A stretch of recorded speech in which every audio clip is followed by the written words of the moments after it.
मुझे एक सिस्टर का कमेंट आया था, आप ही मेरी आईब्राउज बहुत बड़ी हैं, प्लीज़ एक वीडियो बनाइए। आईब्राउज बनवाना हराम है या हलाल? इसके साथ मैं हेयर एक्सटेंशन के बारे में भी बात करूंगी। जो औरतें हेयर एक्सटेंशन लगाती हैं बालों में, जो एक्स्ट्रा फेक हेयर होते हैं, हदीस में आता है अल नम्स करना हराम है। अल नम्स का मतलब होता है प्लकिंग द आईब्राउज को उखड़वाना। अगर आपको हार्मोनल इम्बैलेंस की वजह से, जैसे PCOS या इंसुलिन रेसिस्टेंस के केसेस में, तो ये नेचुरल और मेडिकल रीजन से एक्स्ट्रा ग्रोथ है। आपके फेस पर एक्स्ट्रा हेयर आते हैं, आप उन्हें रिमूव करवा सकती हैं ताकि वो मर्दों की मुशाबत ना लगे। लेकिन आईब्राउज की रीशेपिंग, माइक्रोब्लेडिंग या कलरिंग जैसे काम हराम है।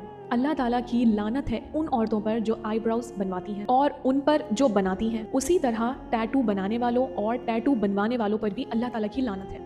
आईब्राउज बनवाना सख्त मना है, लेकिन अगर हार्मोनल इम्बैलेंस की वजह से आपको इजाफी बाल आते हैं, उसके बीच में होते हैं, आपके फेस पर या फोरहेड पर आते हैं, आप उनको नीट करवा सकती हैं। आईब्राउ की शेप नहीं खराब कर सकती। जो आपकी ओरिजिनल है आप उसको पतला करवाएं या आप उसको थोड़ा सा मोटा करवाएं, ये सब नहीं कर सकती आप। आईब्राउज के बाल हैं, उससे ज़्यादा अगर बाल जा रहे हैं तो आप उसको सीजर से ट्रिम कर लीजिए। आईब्राउ की शेप के साथ आपको छेड़खानी नहीं करनी है। मुझे भी कई कमेंट्स मिलते हैं जहां लोग बोलते हैं आपकी आईब्राउज तो बनी हुई हैं, क्या ये हलाल है? तो मैं उन सबको बताना चाहती हूँ कि मैं भी कभी आईब्राउज बनवाती थी, अस्तगफिरुल्लाह। लेकिन जब मुझे इल्म हुआ आईब्राउज को प्लग करना, रीशेप करना हराम है, तो मैंने इसे छोड़ दिया अल्हम्दुलिल्लाह। मैंने जब फर्स्ट उम्रा किया उसके बाद से मैंने कभी भी अपनी आईब्राउज को रीशेप नहीं करवाया और ना ही कभी प्लग करवाया। इसका मतलब ये है कि अगर अल्लाह ताला ने किसी चीज़ से मना किया है तो हमें उससे बचना चाहिए, चाहे वो कितनी ही छोटी बात क्यों ना हो। इससे हमारी खूबसूरती में कोई फर्क नहीं पड़ता, लेकिन हम अल्लाह की लानत से बच जाते हैं। इसी तरह हेयर एक्सटेंशन,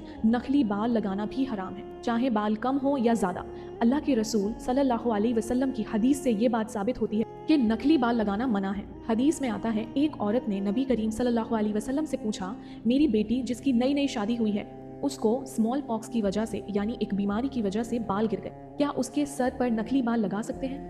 नबी करीम सल्लल्लाहु अलैहि वसल्लम ने फरमाया, अल्लाह ने लानत भेजी है उस औरत पर जो नकली बाल लगाती हैं और उस पर जो इसके लिए पूछती हैं। अब देखिए, एक लड़की जिसके बाल बीमारी की वजह से गिर गए, उसको भी नकली बाल लगाना जायज़ नहीं। इसका मतलब ये है कि आपके और मेरे पर्सनल रीज़न किसी काम के नहीं। यकीन मानिए, इस सब से आपकी खूबसूरती में कोई फ़र्क नहीं पड़ता। अगर इस सब से फ़र्क पड़ता तो अल्लाह ताला इसकी इजाज़त ज़रूर देते। ये सिर्फ हमारे अंदर की फीलिंग होती है जिसे एहसास कमतरी कहते हैं। याद रखिए, जो चीज़ मना फरमाई गई है वो आपके बेहतरी के लिए है। जो मना है वो मना है, उसको करने का दूसरा तरीका मत ढूंढिए। वीडियो को शेयर करें और चैनल को सब्सक्राइब ज़रूर करें। अस्सलामु अलैकुम वरहमतुल्लाहि वबरकातुहू।